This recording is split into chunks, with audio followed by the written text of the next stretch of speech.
Një brisë e butë pas diteje sillte me vete aromën e kafes së sapo përgatitur dhe të bukës së ngrohtë, kur Lukas mendon qa u ul në karrigen prej hekurit të restorantit.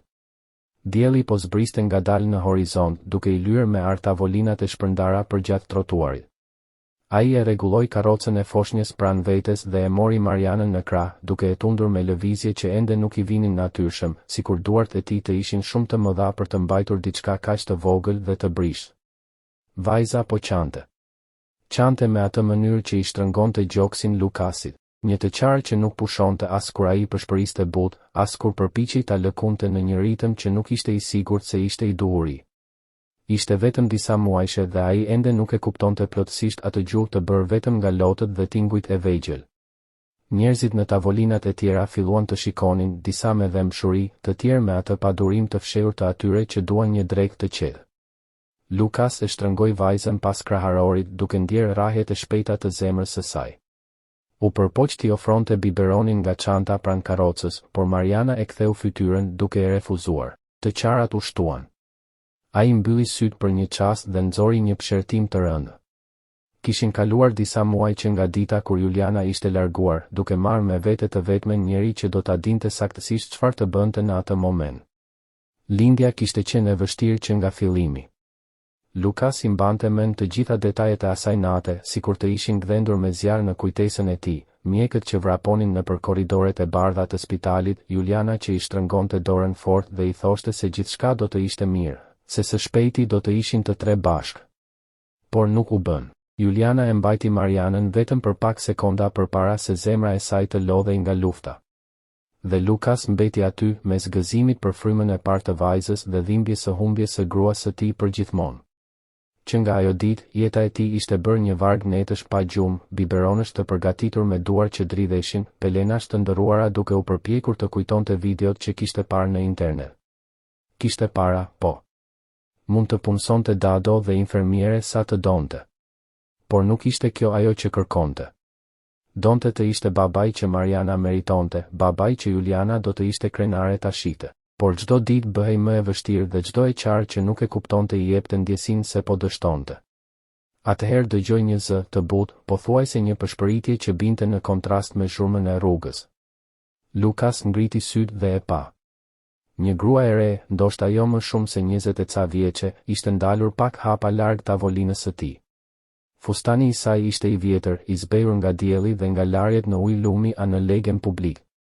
Skajet ishin të grisura, duke zbuluar këmbët e holla dhe këmbët zbathur të mbuluara me pluhur. Flokët kafe I kishte lidhur në një bisht të lirë, me disa fije që I binin mbi fytyrën e lodhur. Por ishin sytë që tërhiqnin vëmendjen, të thellë, kafe, që mbartnin një histori të tërë dhimbjeje dhe, njëkohësisht, një butësi të papritur. Keni nevojë për ndihmë, fjalët I dolën natyrshëm. Për një çast Lukas nuk dinte si të reagonte. Instinkti I parë ishte të tërhiqej, jo nga ligësia, por nga befasia. Ajo, në atë gjendje, po I ofronte ndihmë atij, një burri me kostum të rregullt në një restorant të shtrenjtë. Ai hapi gojen për t'u përgjigjur me mirësjellje se gjithçka ishte në rregull, se vajza ishte vetëm e uritur. Por gruaja bëri një hap përpara dhe vështroi me vëmendje foshnjën. Nuk mendoj se është furia, tha me siguri. Shikoni si I fërkon syt.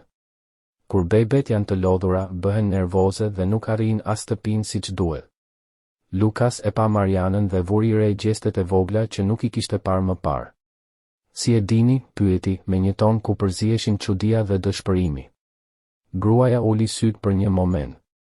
Kam pasur një vajzë, tha me zë të butë. E humba kur ishte shumë e vogël nga pneumonia, që atëherë kam mësuar disa gjëra. Heshtja mes tyre u bë e rëndë. Lukas ndjeu atë dhimbje të njohur që I shtrëngonte gjoksin. Më vjen keq, murmuriti. Ajo buzëqeshi trishtueshëm.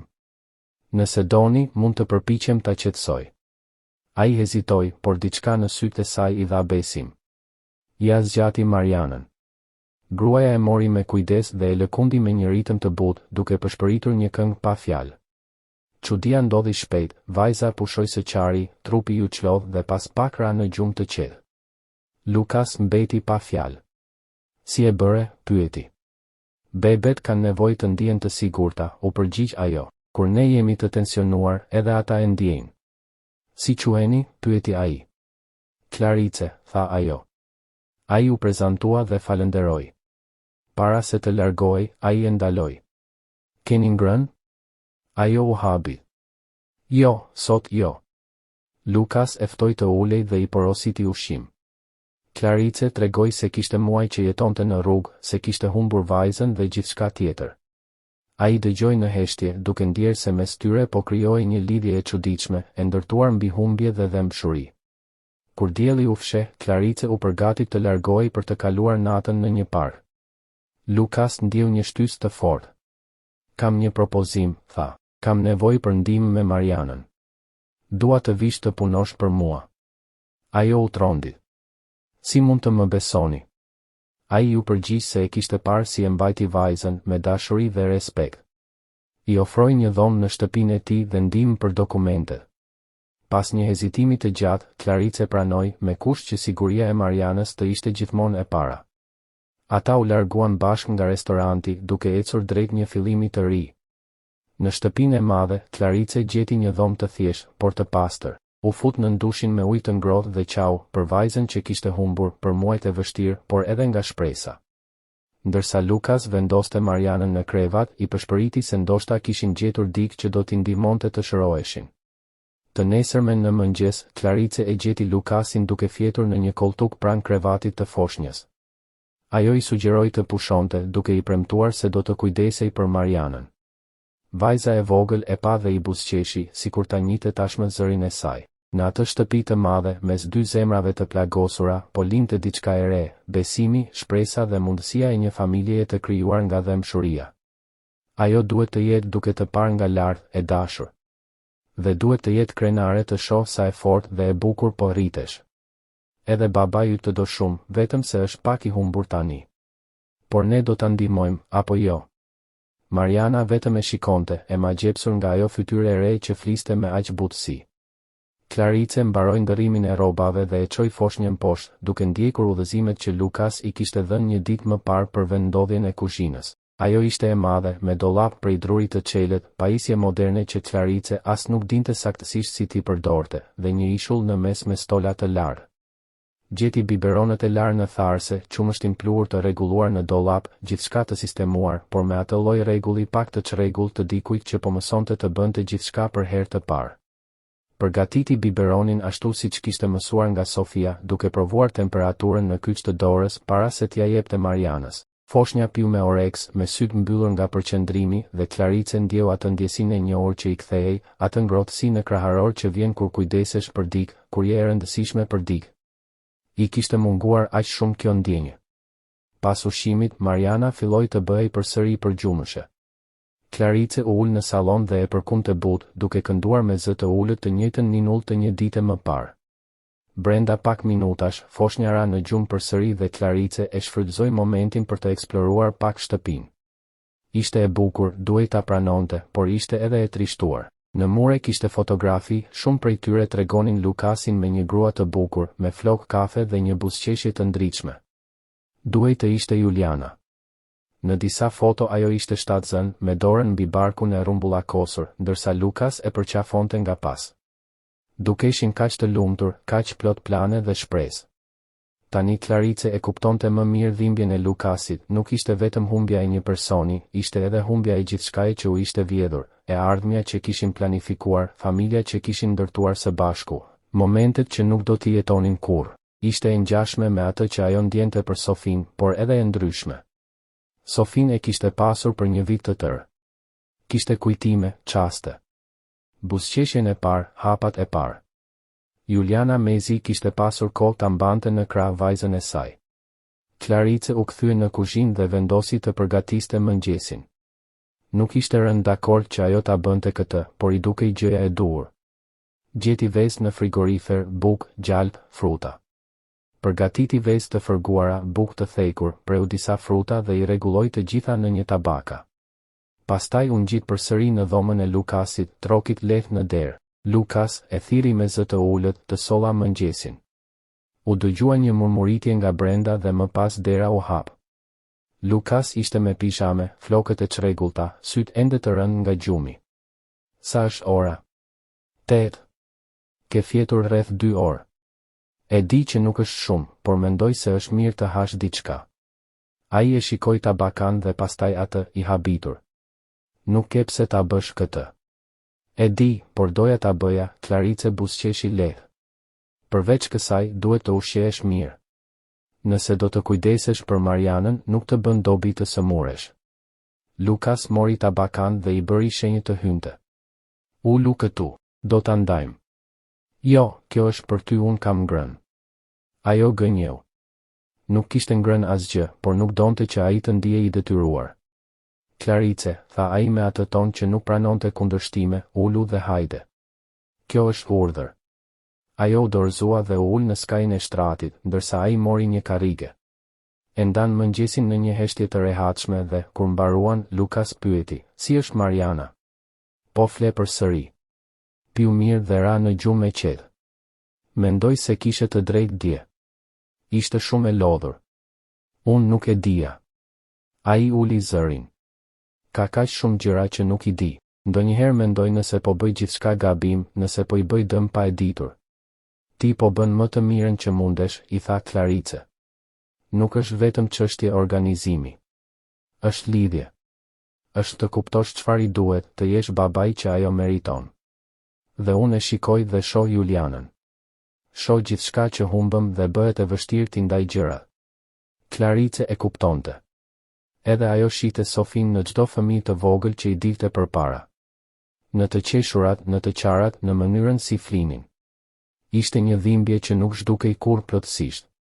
Ne mësojmë të jetojmë me dhimbjen, tha ajo, por nuk zhduket, dhe është në rregull të mos jesh mirë gjithë kohën. Lukas e pa me mirënjohje. Si e bën? Si vazhdon përpara pasi humbet një fëmijë? Klarice mori frym thellë. Nuk e di nëse po ec përpara, për të qenë sinqert. Mendoj se po mbjetoj ditë pas dite. Por të kesh një qëllim ndihmon. Kur kujdesesha për fëmijë të tjerë, edhe pas humbjes së Sofis, kjo më ndihmonte. Më bënte të ndihesha se ende kisha vlerë, se mund të bëja ndryshim. Ndoshta kjo është ajo që po të mungon, një qëllim më i madh se dhimbja. Ai heshti për një çast duke menduar. Pastaj u ngrit pak. Sot do të rregullojmë dokumentet e tua dhe do të blejmë rroba e gjithçka tjetër që të duhet. Nuk mund të vazhdosh me këto rroba, jo sepse më intereson pamja, por sepse ti meriton diçka më të mirë. Lukas, mos e diskuto. Është pjesë e marrëveshjes. Dhe më pas do të shkojmë te mjeku për disa analiza. Kur ka qenë hera e fundit që ke bërë kontroll? Klarice mendoi. Kur lindi Sofia 2 vjet më parë. Atëherë patjetër duhet të bëjmë analiza. Dhe nëse del ndonjë problem, do ta zgjidhim. Në rregull? Ajo u emocionua nga ky kujdes. Askush nuk ishte shqetësuar për të në këtë mënyrë prej kohësh. Faleminderit për gjithçka. Edhe ti po më bën një nder, mos harro, buzëqeshi ai. Tani hajde të nisim ditën para se të më kthehet dëshira të fle përsëri. Për herë të parë, Klarice pa një buzëqeshje të vërtetë në fytyrën e tij. Ditët që pasuan u mbushën me burokraci, blerje dhe vizita mjekësore. Analizat treguan se Klarice ishte pak e kequshqyer, me disa mungesa vitaminash, por asgjë serioze. Kur u kthyen në shtëpi, Mariana i zgjati krahët drejt saj dhe Klarice e mori në krah, duke ndjerë zemrën t'i shkrihej. Foshnja u qetësua menjëherë dhe u mbështet në shpatullën e saj. Lukas e pa atë skenë dhe e dinte se kishte marrë vendimin e duhur. Kishte një lidhje të vërtetë, natyrale. Muajt kaluan dhe jeta në shtëpi fitoi një ritëm të vetin. Mariana u arrit, u bë më e zgjuar, filloi të ulej vetë dhe të belbëzonte tinguj që i ngjanin fjalëve. Lidhja mes saj dhe Klarice u bë gjithnjë e më e fortë. Lukas ndonjëherë ndjente një dhimbje të lehtë kur shihte se ishte Klarice ajo që Mariana kërkonte e para, por gjithashtu ndjente lehtësim. Vajza e tij ishte e dashur, e sigurt, e lumtur. Një pasdite, duke i parë të qeshurat e Marianës në krahët e Klarices, të gjitha frikërat e tij u shkrin pak. Ajo e donte. Edhe pse kalonte më shumë kohë me Claricen, ajo e donte edhe atë. Ajo po rritet kaq shpejt, tha ai me zë të dridhur. Duket sikur ishte dje që lindi. Kështu është, u përgjigj Klarice. Koha fluturon. Mendon për Sofin, e pyeti ai. Çdo ditë, tha ajo. Por kam mësuar të fokusohem te ajo që është, jo te ajo që mund të kishte qenë. Dhe tani, ajo që është të kujdesem për Marianën. Dhe kjo më bën të lumtur në një mënyrë që nuk mendoja se do ta ndjeja më. Lukas e pa dhe vuri re sa shumë kishte ndryshuar. Nuk ishte më ajo grua e dobët dhe e lodhur që kishte gjetur në rrugë. Tani kishte shëndet, dritë në sy, shpresë. Edhe ai kishte ndryshuar. Nuk ndihej më i vetëm. Kishte dik pranë. Dhe diku, Juliana dhe Sofia do të buzëqeshnin duke parë se si dhimbja po shndërrohej ngadalë në dashuri dhe se si jeta, edhe pas errësirës më të thellë, gjente gjithmonë një mënyrë për të rilindur. Ata ndanin shqetësimet, gëzimet, momentet e vështira dhe momentet e bukura. Klarice, e thiri ai me hezitim, a mund të bëj një pyetje personale? Sigurisht. A mendon ndonjëherë të kesh fëmijë të tjerë pas gjithçkaje që kalove me Sofin? Ajo heshti për pak, duke menduar. Sinqerisht, nuk e di. Një pjesë e imja ka frikë. Frikë të dashuroj përsëri dhe të humbas përsëri. Por një pjesë tjetër e di se dashuria që pata për Sofin, edhe pse përfundoi me dhimbje, ja vleti çdo sekond. Dhe nëse një ditë do të kem mundësinë të dua sërish kështu, të jem sërish nën, mendoj se do ta pranoj, sepse një jetë pa dashuri, pa guxim për të rrezikuar, nuk është jetë e vërtetë. Lukas i përthithi ato fjalë në heshtje. Juliana kishte vdekur jo shumë kohë më parë, dhe ai ndjente ende një trishtim të thellë. Por a do të donte ajo që ai të mbetej vetëm për gjithmonë? A nuk do të donte ajo që ai të ishte sërish i lumtur? Që Mariana të kishte një figurë të vërtetë në jetën e saj? Ai nuk e dinte ende, dhe për momentin nuk ishte gati ta zgjidhte këtë brenda vetes. Ditët vazhduan të kalonin. Lukas u kthye në punë disa ditë në javë, duke ia besuar Marianën Clarices, dhe ajo kur nuk e zhgënjeu. Shtëpia ishte gjithmonë e rregullt kur ai kthehej, Mariana gjithmonë e pastër dhe e qetë, dhe gjithmonë kishte një darkë të ngrohtë që e priste. Nuk ishte detyrë e Clarices të gatuante, por ajo e bënte sepse i pëlqente, sepse e bënte të ndihej e dobishme. Një mbrëmje, pas darkës, ata qëndronin në verandë duke parë yjet, ndërsa Mariana flinte brenda dhe monitori i saj ishte i ndezur. Lukas kishte hapur një shishe verë dhe kishte mbushur nga një gotë për secilin. Nuk ishte diçka që e bënin shpesh, por ajo mbrëmje dukej e përshtatshme. E di çfarë është e çuditshme, tha Clarice pa pritur. Disa muaj më parë flija në rrugë, pa ditur nëse do të kisha ushqim ditën tjetër, pa ditur nëse do të mbjetoja edhe një javë. Dhe tani jam këtu, duke pirë verë në një verandë të bukur, duke u kujdesur për një foshnjë të mrekullueshme, me një çati mbi kokë dhe ushqim në frigorifer. Duket sikur është një ëndër. Ti e meritoje këtë dhe shumë më tepër, tha Lukas. E meritoje shumë përpara se të na gjeje. Nuk e di nëse e meritoj, por jam mirënjohëse. Shumë mirënjohëse. Ti ma shpëtove jetën, Lukas, fjalë për fjalë. Nuk e di nëse do të kisha përballuar edhe shumë kohë në rrugë. Edhe ti ma shpëtove jetën, ju përgjigj ai duke u kthyer nga ajo. Unë po mbytesha dhe nuk e kuptoja. Isha aq i përqendruar të dukesha i fortë, të mos shembesha, sa harrova të jetoja. Ti më kujtove se ende ka gjëra të bukura në botë, se ende ka arsye për të buzëqeshur. Ata u pan për një çast më gjatë se sa do të ishte thjesht miqësi. Pastaj Clarice uli syt dhe piu një glënjë verë për të fshehur emocionin. Edhe zemra e Lukasit rrite më shpejt se zakonisht. Sa më shumë kalonin kohë bashk, aq më e vështirë bëhej të injoronin atë që po lindte mes tyre. Nuk ishte vetëm mirënjohje, nuk ishte vetëm miqësi. Ishte diçka më e thellë, më e ndërlikuar, por asnjëri nuk ishte ende gati t'i jepte emër. Një javë më pas, Lukas mori një ftesë për një mbrëmje biznesi, një nga ato festa elegante ku do të ishin të gjithë njerëzit e rëndësishëm të qytetit. Zakonisht ai refuzonte këto ngjarje që prej vdekjes së Julianës, por kësaj here ishte e rëndësishme për punën. Ai e përmendi rastësisht gjatë darkës. Mendoj se duhet të shkoj, tha ai. Atëherë shko, ju përgjigj Clarice. Unë rri me Marianën, pa problem. E di, por këto festa janë të mërzitshme, plot njerëz fallco. Dhe do të më duhet të shkoj vetëm, të buzëqesh dhe të bëj sikur gjithçka është në rregull. Clarice mendoi për një çast. Atëherë merre dik me vete. Mua. Lukas u habi.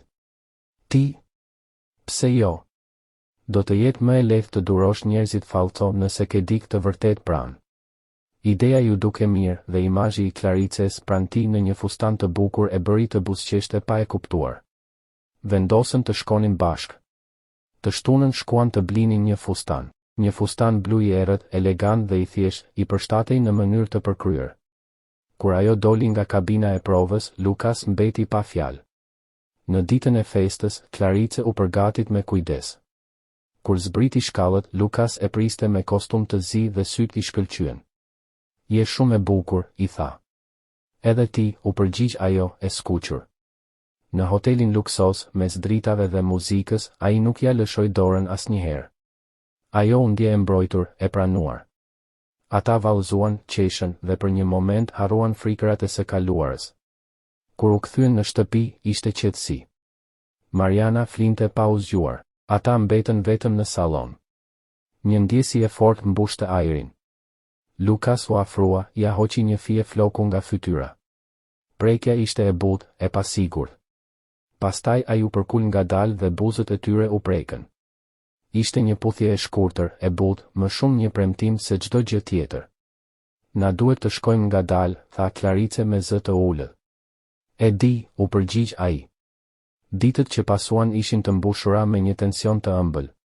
Shikime që zgjatnin pak më shumë, duar që preknin rastësisht dhe nuk largoheshin menjëherë. Derisa një mbrëmje, Lukas foli për dhimbjen e tij, për mungesën e Julianës, për fajin që ndjente se po ecte përpara. Klarice i tha se dashuria e vërtet nuk zhduket, por zemra ka vend për më shumë se një dashuri.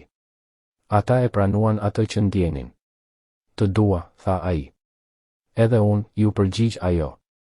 Ata vendosën të ecin përpara me kujdes, gjithmonë duke e vënë Marianën në vend të parë. Me kalimin e kohës, ata ndërtuan një familje të vërtet, jo të përsosur, por të mbushur me dashuri, durim dhe shpresë. Dhe në shtëpinë e tyre, ku dikur kishte pasur vetëm dhimbje dhe heshtje, tani kishte të qeshura, përqafime dhe një ndjenjë të fortë se, edhe pas humbjeve më të mëdha, jeta mund të rilindë. Sepse dashuria gjithmonë gjen një rrugë, edhe kur duket e pamundur.